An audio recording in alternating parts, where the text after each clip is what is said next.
आजच्या भागामध्ये आपण बघणार आहोत. इकडे ईश्वरी खूप खुश असते, तिचा बड्डे असतो त्यामुळे.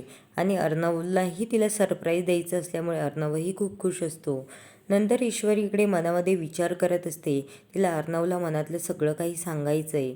आणि अर्णवही सरप्राईज खूप छान होईल अशा तयारीमध्ये असतो आणि तो पण खूप खुश असतो.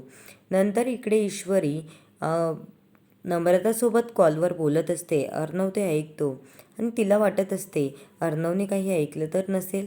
नंतर ती अंजलीच्या रूममध्ये जाते आणि त्या रूममध्ये अंजलीच्या आईबाबांचा फोटो बघते. तेव्हा ती म्हणते, हे तुमचे बाबा आहेत का? तुम्ही आईबद्दल नेहमीच बोलता, बाबांविषयी कधीच काही सांगितलं नाही. नंतर अंजली म्हणते, या फोटोबद्दल चिंटूला अजिबात सांगू नकोस, कारण चिंटू रागवेल. अगं, आमची खूप छान फॅमिली होती, पण एका बाईमुळे पूर्ण होत्याचं नव्हतं झालं. त्यामुळे माझी आई पण गेली. त्या बाईचं कधीच चांगलं होणार नाही. देव ज्या जन्माची शिक्षा त्याच जन्मात देतो. आणि नंतर ईश्वरी मामीकडे येते. मामी तिला ओरडून रूमच्या बाहेर हाकलून देते, कारण मामीने तिच्या आई आणि अर्णवच्या बाबांचे फोटोज काढलेले असतात बघायला. नंतर मामा ते फोटोज बघून तिचा दुसरा पण प्लॅन कॅन्सल करत असतात. मामीची नंतर पण खूप चिडचिड होते. या प्लॅनमध्ये राजेश पण तिला मदत करत असतो.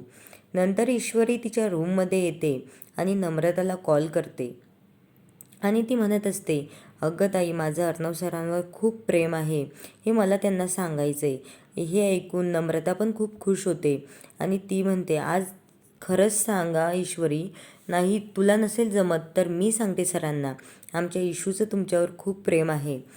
ती म्हणते, नाही ताई, आज तर काही झालं तरी मीच सांगणार सरांना.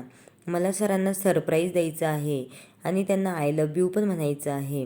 हे ऐकून नम्रता आश्चर्यचकित होते आणि तोंडाला हातच लावून हसत असते.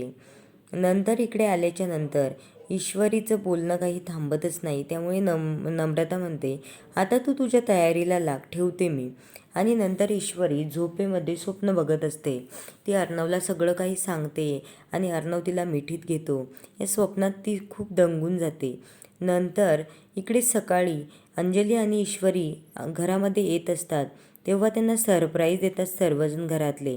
आणि अर्णव म्हणतो, बघ, तू म्हणत होती ना मैं इंदौर से हूँ, त्यामुळे मी छोटंसं इंदोरच आपल्या घरामध्ये आणलं. इकडे मामी म्हणत असते, तुम्ही खूप छान बड्डे सेलिब्रेट करताय ना, मग आता बघतेच.